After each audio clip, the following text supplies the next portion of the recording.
everyone, Vicky Waco back with you again. Now, if you're anything like me, this time of the year is crazy busy. You have fall, you have the restarting of all sorts of programs. I work for a place where I put on after school programming, so fall is busy. And then you have Halloween, and then Thanksgiving, and then Christmas, and then New Year's, and I don't know where the last quarter of the year goes half the time. So I've created systems and processes to help me feel less stressed during the holidays. And I'm going to share with those with you right now. Everyone, so in today's video, I'm going to be sharing with you some of my tips and tricks to get through the holidays with less stress and actually getting to enjoy them, because don't we all wish we can enjoy them a little bit more? So my first tip is all about planning. Now what I do is I start in really July, August. I know that sounds crazy, but that's when I start planning my holiday stuff.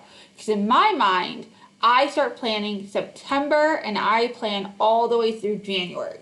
Around July, August is when I start thinking, okay, it's time to put the patriotic stuff away and get the fall stuff out. And a bell goes off in my head and says, let's start planning this out.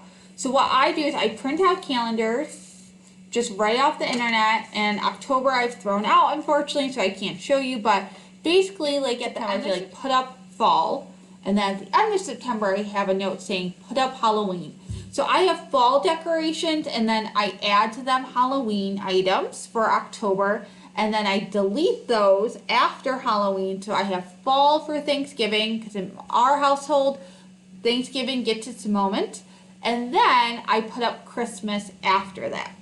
So the first week of November, it says take down Halloween. So I remember that. And I also kind of just put in if I have major events going on, just so I know that, hey, those days you're probably not doing anything. That way, when I start blocking out my month and my week, when I plan on my Sundays, I can say, oh, I have to take Halloween down this week. All right, where am I fitting in the pieces of taking it down into my schedule I already have? I actually do a separate video about how I stay healthy and stay on track with my diet during the holidays, so stay tuned for that. Make sure to subscribe if you'd like to see that video. But then after Thanksgiving, I take down fall, and then we put up Christmas. And that goes through that whole first week of December, we're putting up Christmas. I like to give myself a week. I have a lot of decorations. We have outdoor stuff, we have indoor stuff for each holiday. So I personally like to block off a week, knowing that I'm not going to work on it every single day, every single minute, but then it feels less overwhelming to me. So that's my second tip. First tip is plan. My second tip is bite-sized chunks. Don't try to do it all at once. Realize that it's going to take a little bit of time, and I'll allocate the right amount of time into sure that and then also on here, what you'll see is the first week of December, I even have a note to wrap family gifts. So we adopt a family every single year through my church, and we donate a basket of food supplies for the holidays and beyond, and gifts for that family. So I know that we deliver somewhere between that first week of Christmas. So I want everything wrapped and ready to go by that second week of December, so I don't have to worry about it. It's off the list. So remember, think backwards. Think what major events you might have, and think backwards to fitting it in so you're less stressed. That's my third tip. Think backwards. And again, like I also in November, I have order stocking stuffers. So in my household, I'm a stepmom of 3. We are all grown, so we do stockings plus a monetary gift.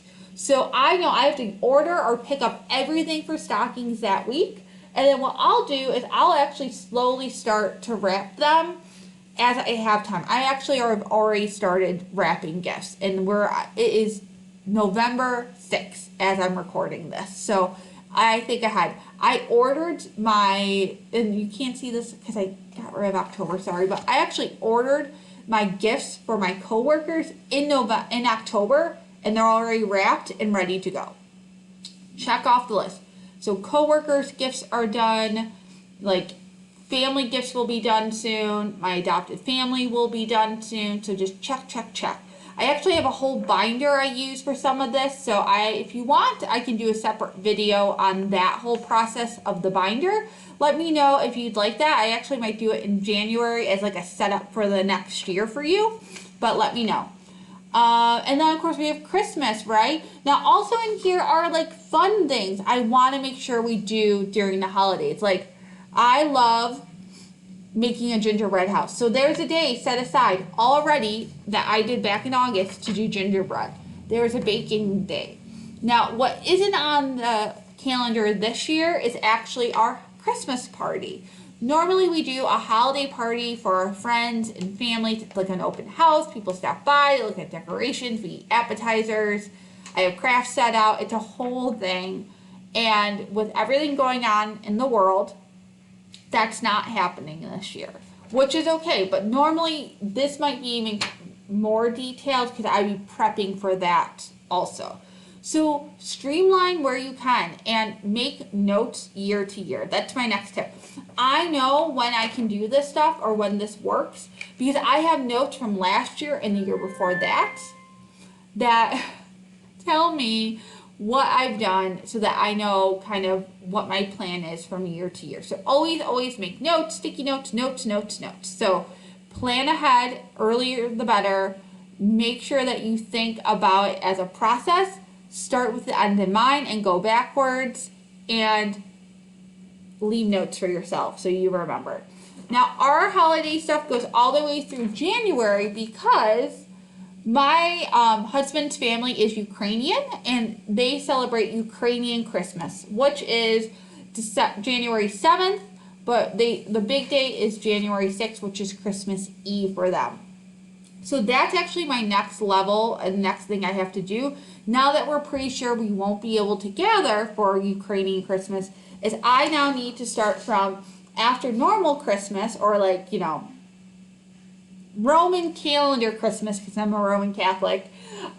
What things I need to get done that week between Latin Christmas and Ukrainian Christmas so that I'm not stressed out when we get to that day and there's food to do, or what food can I do early. So that's my next level, and that's new this year. I normally don't have to do any of that prep work, so that's a new layer that has to go on to the calendaring.